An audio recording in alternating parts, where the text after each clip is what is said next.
अब जो प्रसंग चल रहा है कि इस सतनाम के बारे में प्रसंग है, और प्रसंग है कि सदग्रंथ कौन से हैं, सदग्रंथों में को आधार माने तो वो कौन से ग्रंथ है। जैसे श्रीमद् भगवद गीता अध्याय नंबर 16 के श्लोक 23-24 में स्पष्ट कर दिया है कि शास्त्र विधि को त्याग कर जो मनमाना आचरण करते हैं उनकी न तो गति होती है यानी मोक्ष नहीं होता, और न कोई सुख होता है, और न उनकी कोई सिद्धि साधना प्रफुल्लित होती है, कोई सिद्धि प्राप्त होती है। क्योंकि सिद्धि से ही तो हम सतलोक जाएंगे। सिद्धि माने एक ताकत आएगी हमारे अंदर भक्ति से। तो हम पहले इस ताकत को यहीं बर्बाद करते रहे, किसी को आशीर्वाद दे देते, किसी को बद्दुआ दे देते, यहीं पैंचर कर लेते थे। अब पैंचर नहीं होने देंगे हम इसमें, और उससे कुछ होना ही नहीं। जो शास्त्र भी देता है कि मनमानी बकवाद कर रहे हैं, तो उनमें जो सिद्धि आएगी वो दूसरे टाइप की आएगी, ये ऐसी नहीं आएगी जो हमारे अंदर सिद्धि आएगी। परमात्मा गरीबदास जी ने अपनी वाणी में लिखा कि शब्द महल में सिद्धि 24 हंस बिछोड़े विश्व बीसा। यानी हमारा जो मंत्र है इसमें 24 सिद्धियां आ जाएंगी, लेकिन इन सिद्धियों को तुम प्रयोग ना करना, ना तो बात बिगड़ जाएगी। वो कौन कौन सी सिद्धियां हैं वो दिखाते हैं आपको गरीबदास जी की वाणी में। शब्द महल में सिद्ध 24 हंस बिछोड़े विश्व बीसा। कि जो मंत्र हमने आपको दिया है ये सतनाम और प्रथम मंत्र, इसमें 24 सिद्धियां आपको प्राप्त हो जाएंगी। और जितने आज तक अन्य जितने भी सिद्ध हुए हैं, जैसे इनमें अष्ट सिद्धि ही इनके पास है, 8 सिद्धि होती है इनके पास, और इन 8 सिद्धियों में से किसी को 1 प्राप्त होगी, किसी को 2 प्राप्त होगी। इसी में हल्दी की गांठ पाकर पंसारी बन गई है, और हमने ये महापुरुष मान लिए। सिद्धि क्या चीज है? सिद्धि इतना काम है जैसे चींटी होती है, चींटी कीड़ी। वर्षा के दिनों में आप देखते हो कुछ तो चींटी होती है पंखों वाली, तो पंखों वाली जो चींटी होती है वो अन्य चींटियों से सुपीरियर मानी जाती है उनकी दृष्टि में, कि ये आकाश में उड़ जाती हैं, ओहो ये तो पता नहीं के बन गई। और जब वर्षा का महीना आता है, सावन के महीने में ये बाहर निकलते हैं, गर्मी अंदर गर्मी हो जाती है, तो बाहर निकलते ये फिर कहाँ, या तो दीपक पर जल कर मरती है वो उड़ कर जाने वाली, या फिर तब उस बल्लभ के चारों तरफ चक्कर काट काट के वो पंख टूट जाती है, फिर अंत में वो चींटी की चींटी रह जाती है, वो कीड़ा का कीड़ा रह गया, वो पंख सारी जड़गी। तो इसी प्रकार ये सिद्धि जिनके पास प्राप्त है, सतनाम वास्तविक मंत्र था नहीं, और अन्य साधनाओं से ने जो सिद्धियां प्राप्त की तो उन्होंने यही उनको झाड़ दिया, उनकी पांख सी टूट जाती है। उसके बाद फिर वो जीव के जीव और फिर 83 लाख योनियों में धक्के खाते। अब गरीबदास जी क्या बताते हैं? शब्द महल में सिद्धि 24 हंस बिछोड़े विश्व बीसा। एक सिद्धि सुरदेव मिलावे, एक सिद्धि मनोवृत्ति बतावे। एक सिद्धि हो पवन स्वरूपी, एक सिद्धि हो वे अनुरूपी। एक सिद्धि निस्वासर जागे, एक सिद्धि सेवक हो आगे। एक सिद्धि सुरगापुर धावे, एक सिद्धि जो सब घट छावे। एक सिद्धि सब सागर पीवे, एक सिद्धि जो वो युग जीवे। एक सिद्धि जो उड़े आकाशा, एक सिद्धि परलोक कह बासा। एक सिद्धि तन कष्ट तन जारा, एक सिद्धि जो हंस नियारा। एक सिद्धि जल डूब न जाई, एक सिद्धि जल पैर न लाई। एक सिद्धि बहु चोले धारे, एक सिद्धि नीतत विचारे। एक सिद्धि पांचों तत नीरम, एक सिद्धि जो बजर शरीरम। एक सिद्धि पीवे ना खाई, एक सिद्धि जो गुप्त छिपाई। एक सिद्धि ब्रह्मांड चलावे, एक सिद्धि सब नाद मिलावे। एता खेल खिलारी खेल, सो हम हंसा प्रगट भेल। 24 को ना दिल चावे, सो हंसा शब्द अतीत कहावे। परासिद्धि पूर्ण पटरानी, सतलोक की कहूं निशानी। सतलोक सुख सागर पाया, सतगुरु भेद कबीर लखाया। परमहंस देखो परवाना, जन कहते दास गरीब दीवाना। अब क्या बताया इसमें कि शब्द महल में सिद्धि चौबीसा, और हंस बिछोड़े विश्व बीसा। यह सिद्धि अनजान व्यक्ति का हाथ लागी तो इस जीव को भगवान से दूर करेगी।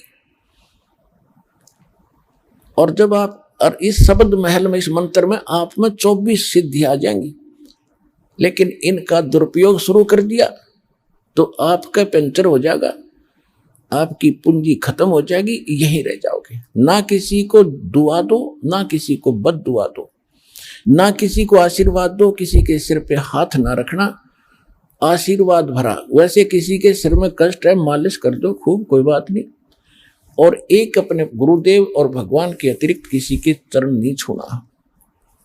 वैसे कोई बूढ़ा बुजुर्ग बीमार बालक के पैर दुखे, खूब दबाओ, मालिश करो, वो चीज अलग है। उस भाव से नहीं, एक पूज्य भाव से नहीं, सत्कार करो, खूब नमस्कार करो, कति नतमस्तक होकर प्रणाम करो सबको, ये सत्कार है। और चरण छूना ये पूजा माता है। तो पूजा केवल एक भगवान और उसके स्वरूप यानी गुरु के अतिरिक्त हम नहीं करेंगे। तो ये कुछ मर्यादा है जो समाज से हमारी हटकर होती है, तो हमने समाज के अनुसार नहीं चलेंगे। तो वो प्रसन्न हो या ना हो, हमने परमात्मा को प्रसन्न रखना है, हमने राम राज्य करना है, भगवान खुश करना है। और जिन बातों से गुरु दुख पावे, तीन बातों को दूर भगावे, तब हंसा सतलोक जावे।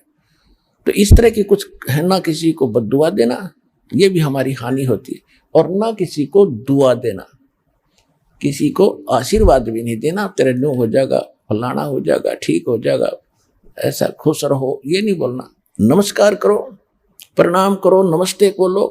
राम राम कहता कोई राम राम बोल दो, क्योंकि राम क्या है, राम कौन है? उनका राम जो है सो हमारा राम तो वो है कबीर राम। और आजकल एक बीमारी, एक और नई, एक और चल पड़ी काल की व्यवस्था कि गुड मॉर्निंग बोलेंगे, गुड मॉर्निंग, गुड इवनिंग।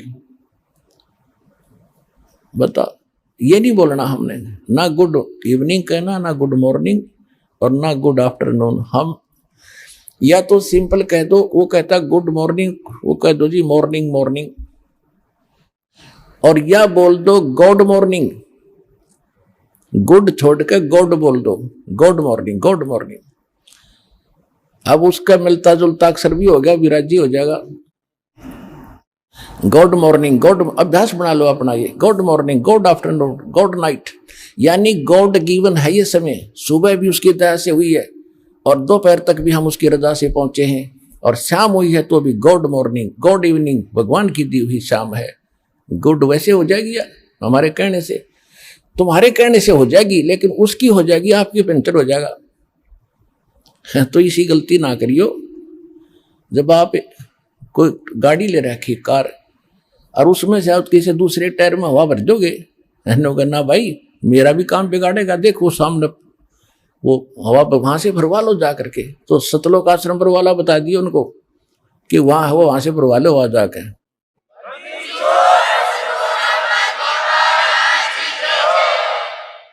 तो इसमें क्या बताया है कि शब्द महल में सिद्ध चौबीसा, और हंस बिछोड़े विश्व बीसा। हमारे इस मंत्र में 24 सिद्धि आ जाएंगी। अब जैसे इनमें एक एक दो दो सिद्धि थी उस समय, पता नहीं हमारे लिए आज अलग भगवान बन गए थे ये ऋषि में। ऋषि क्या बताया, एक सिद्धि सुरदेव मिलावे, एक सिद्धि मनवृत्ति बतावे, एक सिद्धि हो पवन स्वरूपी, एक सिद्धि हो अनुरूपी, एक सिद्धि निस्वासर जागे, एक सिद्धि सेवक हो आगे।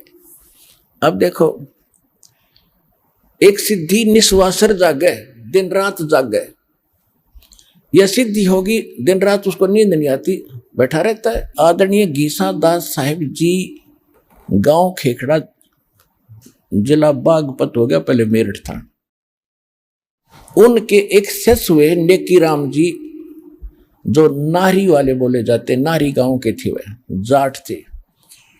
तो उन्होंने आदमी गीसा दास साहिब जी से दीक्षा ली थी, और गीसा दास साहिब जी के पास वो मंत्र था, लेकिन उनको उन्होंने प्रथम मंत्र दिया था, वो जो प्रथम मंत्र हम आपको देते। तो नेकी राम जी ने क्योंकि ये पिछले स्वभाव होता जीव का, पिछली प्रेरणा थी, कोई तपस्वी था, मनुष्य जीवन प्राप्त हो गया, उसकी वही आदत बनी रही। तो उसने वो नाम नोम छोड़ के और अपनी हठ योग से साधना शुरू कर दी, जिससे उसमें उस प्रथम मंत्र का कुछ ज्यादा जाप करने से उसमें एक सिद्धि आ गई।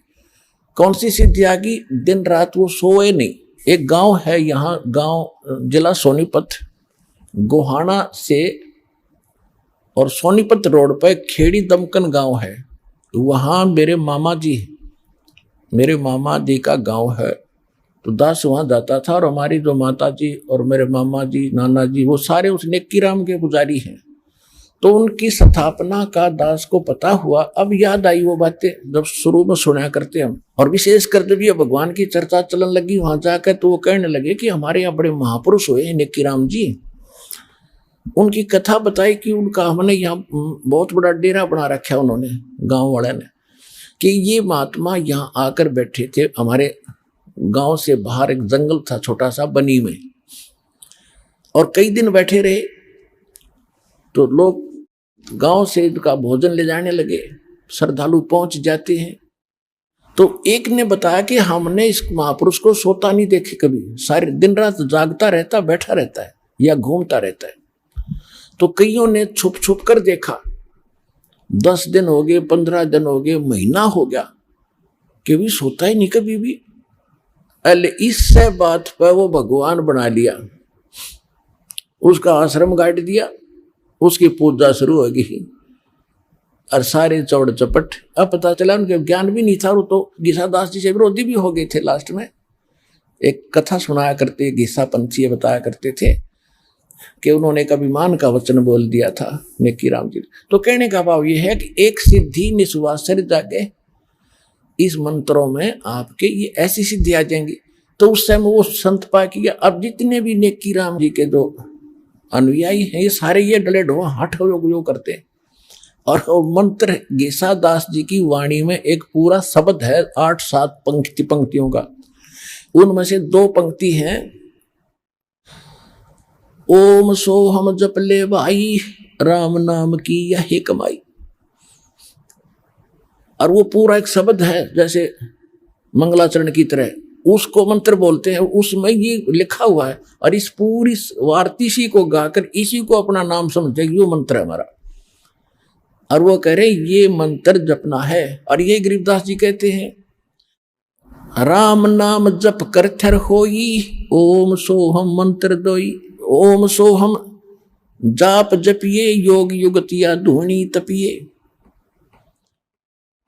तो ये गरीबदास जी ने भी कहा कि नामा छिपा ओम तारी, पीछे सोहम भेद विचारी, सार शब्द पाया जद लोई, आवागमन भवर ना होई। नामदेव जी पहले केवल एक ओम नाम का जाप करते थे। परमात्मा अपने विधानुसार उनसे मिले, अच्छी आत्माओं को मिलते हैं।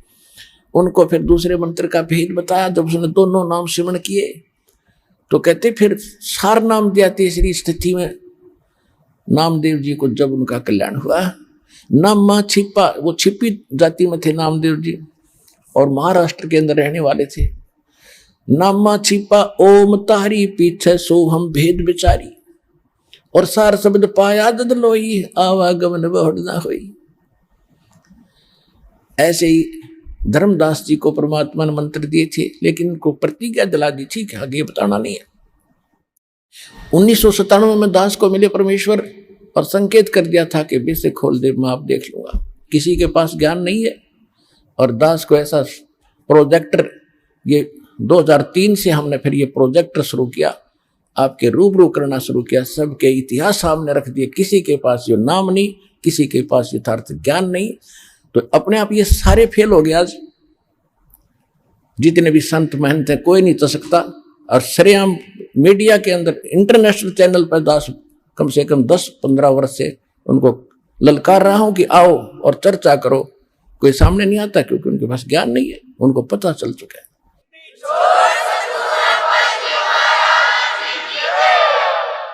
और ये भोले श्रद्धालु उनको भगवान मानने बैठे, नकलियों को संत मान रहे हैं। वो तो जनसाधारण की जैसे भी नहीं, तो पता लग गया भी गलती हो जाए इंसानों से, भूल लगी, भगवान के लिए संत चले हैं, भगवान के लिए श्रद्धालु उनके पीछे लगे, तो उनका कर्तव्य बनता है जब पता लग गया कि भी तुम्हारे बारे में कोई गलत, मेरे बारे में कोई गलत बोलता है, मैं 6 बजे देखता हूँ भाई कहाँ मेरी त्रुटि तो नहीं है, त्रुटि नहीं है तो वो बोलता रहे, फिर थारे रूबरू करता हूँ कि इसने ऐसे बोला, देखो ये इसका ये प्रमाण, ये गलत बोल रहा है, तो वो ना अपने शिष्यों को कोई जवाब देते। तो इससे सिद्ध है कि वो फेल हो लिए और इस श्रद्धालु एक दिन आवेंगे, क्योंकि सबको पता है कि अनमोल जन्म ऐसे बर्बाद करने का नहीं है, एक दिन ज्ञान होगा। तो अब जो प्रसंग चल रहा है उसी पर आते, एक सिद्धि निस्वा सर जागे, एक सिद्धि सेवक हो आगे, एक सिद्धि स्वर्गापुर जावे, एक सिद्धि जो सब घट छावे। एक सिद्धि ऐसी है जो स्वर्ग तक चले जाते हैं, जैसे सुखदेव ऋषि के अंदर एक सिद्धि थी आकाश में उड़ जाने की, स्वर्ग में जाने की। वो स्वर्ग में पहुंच गया तो वहां जाकर उसको पता चला कि भी गुरु बिना तो बात बने नहीं, तो पिछले संस्कार से बैटरी चार्ज है, तेरे पिछले संस्कार हो जाए। अब यह सिद्धि तुझे पूर्व जन्म से प्राप्त है, ये जिस दिन खत्म होगी उस दिन ये पंख कट जाएंगी, जीव का जीव रह जाएगा। तो तब उसकी अकल ठिकाने आई, तब उन्होंने राजा जनक से दीक्षा ली। एक सिद्धि सेवक हो आगे, एक सिद्धि स्वर्गापुर जावे, एक सिद्धि जो सब घट छावे, एक सिद्धि सब सागर पीवे, एक सिद्धि जो बहु जुग जीवे। एक सिद्धि है जो सब 7 समुद्रों को पी सकता, उस सिद्धि प्राप्त प्राणी। जैसे अगस्त ऋषि ने 7 समुद्रों को एक ही घूंट में पी लिया था।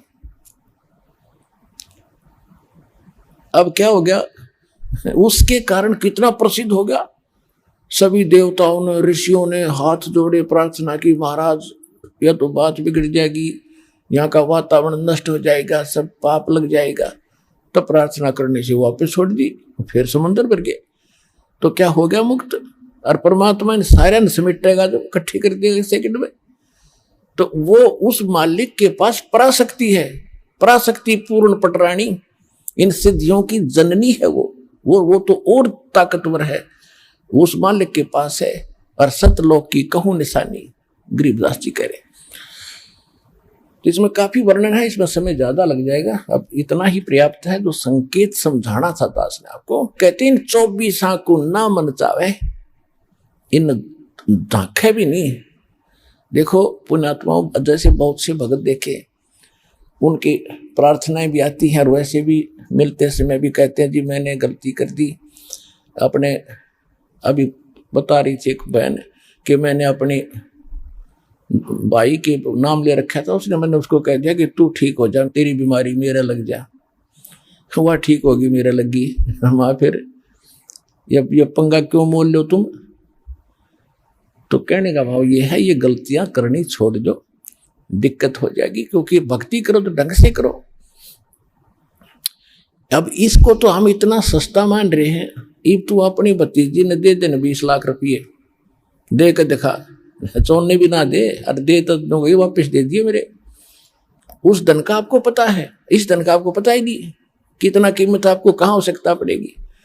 तो इसलिए ये सारा कुछ ज्ञान देकर आपको सतर्क किया जा रहा है कि कहाँ आप फाउल होते हैं, कहाँ आप मार खाते हैं, और कौन सा धन कितना कीमती आपका है, और इसको आपने कैसे सुरक्षित रखना है ताकि मोक्ष आपको प्राप्त हो सके। आज का जो प्रसंग चल रहा था वहां तो स्टार्ट भी नहीं हो पाया दास। आज का सत्संग प्रारंभ यहां से हुआ था कि परमात्मा पाने के लिए हमने अपने सदग्रंथों को ही आधार बनाना है। और सदग्रंथ कौन से हैं? श्रीमद् भगवत गीता और पवित्र चारों वेद, और जो ज्ञान परमात्मा स्वयं आकर अपने मुख कमल से बोलता है। श्रीमद् भगवत गीता अध्याय नंबर 4 के श्लोक नंबर 32 में कहा है कि इन यज्ञ धार्मिक अनुष्ठानों की विस्तार के साथ जो जानकारी यज्ञों की, यज्ञ माने धार्मिक अनुष्ठानों की विस्तार के साथ जानकारी सच्चिदानंद घन ब्रह्म के मुख कमल से बोली हुई वाणी में, सच्चिदानंद घन ब्रह्म की वाणी में कही गई है विस्तार के साथ। और उसको जानने के बाद सभी कर्मों से मुक्त हो जाएगा। उसको तत्व ज्ञान कहते हैं, जो भगवान स्वयं आकर बताते। चौथे अध्याय के 34वें श्लोक में कहा कि उस तत्व ज्ञान को जो सच्चिदानंद घन पूर्ण परमात्मा स्वयं आकर बताता है, उसको तू किसी तत्वदर्शी संत के पास जाकर समझ, उनको दंडवत प्रणाम करने से। केवल वही संत एक दंडवत प्रणाम का अधिकारी बताया है गीता में कि जो तत्वदर्शी है। अन्यथा अपने विषय में गीता ज्ञानदाता 18वें अध्याय के 65वें श्लोक में कहता, मुझे नमस्कार कर, मेरा भगत बन, मेरी भक्ति करेगा तो मुझे ही प्राप्त होगा। और तत्वदर्शी संत के लिए कहा कि उसको दंडवत प्रणाम करने से और कपट छोड़कर सरलता पूर्वक प्रसन्न करने से वह तत्वदर्शी संत तुझे उस परमात्म तत्व का यानी तत्व ज्ञान का ज्ञान कराएंगे। तो वो तत्व ज्ञान जिससे मोक्ष होगा वो कंप्लीट कोर्स है। और श्रीमद् भगवद गीता और पवित्र वेद, पवित्र कुरान, पवित्र पुराण, ये पवित्र बाइबल, ये इनकम्प्लीट नॉलेज है। Complete knowledge God given spiritual knowledge, तत्व ज्ञान, वो उससे मोक्ष होगा। वो असली शास्त्र है और उसमें से वेद भी मेल खाते हैं, गीता भी मेल खाती है, और उनमें जो ज्ञान नहीं है वो ज्ञान भी उसके अंदर है, तत्व ज्ञान के। तो उससे मोक्ष होगा। आज का सत्संग ये था और वो ज्ञान भगवान ही देता है। दूसरा प्रसंग ये चला था कि किसने देखा भगवान, तो जिन्होंने भगवान देखा उनका आपके सामने इतिहास बताया, पवित्र कथा बताई उनकी कि इन महापुरुषों ने भगवान देखा। और ये जो ज्ञान दास आपको दे रहा है ये गॉड गिवन है। ये किसी डूम भाट के गीत नहीं है कि किसी ने रोजी रोटी के लिए अपना दंत कथा बना के बकवाद कर रखी हो। 1400 एकड़ का जमीन का मालिक था गरीबदास, किसान था गांव छुड़ानी का, कोई भाट भिखारी नहीं था कि किसी कारण से वैसे ही अपने रोजी रोटी के लिए इन घटती होगी कहानी। ये गॉड गिवन स्पिरिचुअल नॉलेज है। तो मन को विश्वास दिलाने के लिए इन प्रमाणों की इसलिए आवश्यकता है ताकि आपको दृढ़ता आवे और भगवान के मार्ग पर आप दृढ़ रहो, आपका मोक्ष हो जाए। तो वो ज्ञान इस दास के पास प्राप्त है, इस विश्व में किसी के पास नहीं है। अपना कल्याण करो।